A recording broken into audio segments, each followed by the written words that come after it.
وجهت وجهي لمن تكريمه بان في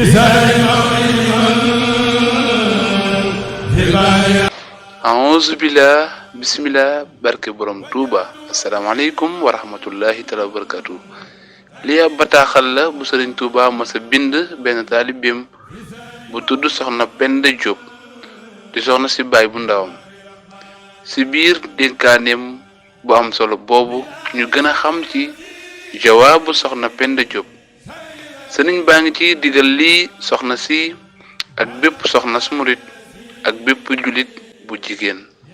Lettre aux croyantes. Jawaabu Soxna Penda Diop.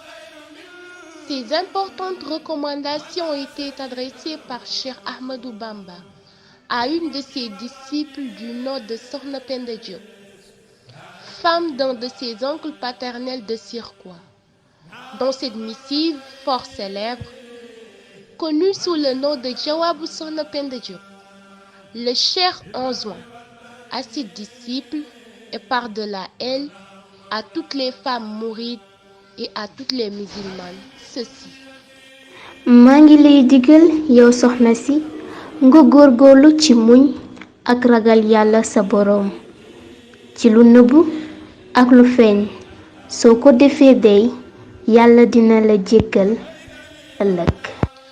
Je te recommande de pratiquer la patience et de persévérer dans la crainte de ton Seigneur, en public et en privé. Ainsi obtiendras-tu le pardon de Dieu.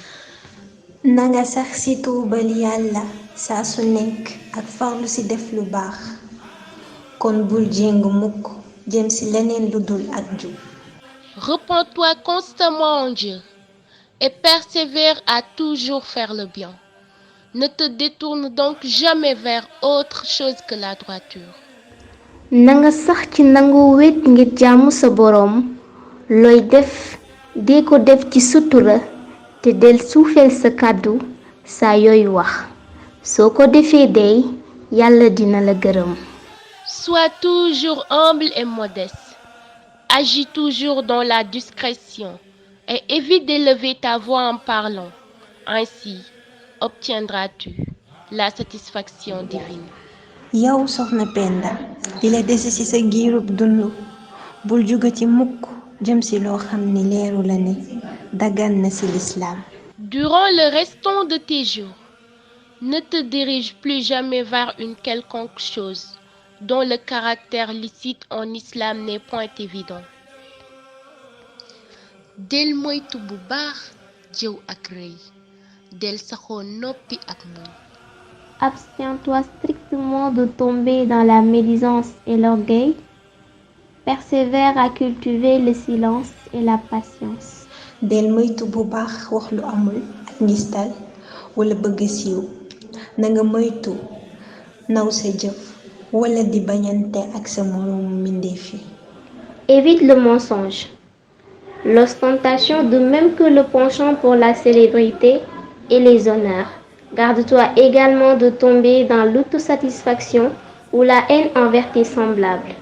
nanga sax ci dëgg ak sellal del farlu ci laabire ak dimbali jaam ñi soo ko defee dey suñu boroom dina la defal ay may ak i jagle. Persiste toujours dans la sincérité et la pureté de culte. Persévère à toujours assister et à secourir tes prochains. Ainsi accéderas-tu aux faveurs de Dieu. bul xalaat mukk topp sa boroom ci lu àndul ak topp sa ndigalu boroom kër bu ragal yàlla boobu. Ne conçois jamais l'idée d'adorer ton Seigneur tout en refusant de te conformer aux recommandations de ton époux qui craint Dieu. ndax xamal ne kat jihaadu soxna ci yoonu yàlla mooy mu farlu ci topp ndigalu boroom këram. Car, pour une femme, le combat sur la voie de Dieu consiste à se conformer aux directives de son mari. loolu waral saa yu boroom kër gërëmee soxnaam sunu boroom dana gërëm soxna soosu te dina ko defal ay xewal. Ainsi, à chaque fois qu'un époux se montre satisfait du comportement de sa femme, Le Seigneur se montrera également satisfait de celle-ci et lui accordera des faveurs et des dons. waaye su fekkee boroom kër gërëmul soxnaam soxna soosu na xam ne suñu boroom du ko mësa gërëm. Sache ainsi que toute œuvre accomplie pour une autre raison que la face exclusive de Dieu est totalement vaine et sans valeur. maa ngi lay xamal ne lépp lu nit mën a def te jëmmi yàlla rekk taxul jëfam jooju sànku na te perte na ko.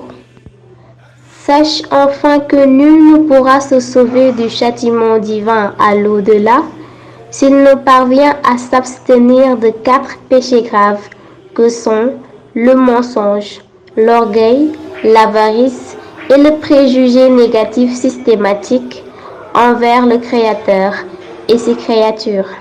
te ne la wóor ne kenn du mën a mucc ëllëg ci mbëgalum sunu boroom li feek bàyyiwul ñeenti mbir yi te mooy wax lu dëgg, rëy, nay ci sa alal, njaaw njort ci sa mboroom ak ci sa boroom. Wassalaamu aleykum wa rahmatullahi taala wa barakaatu.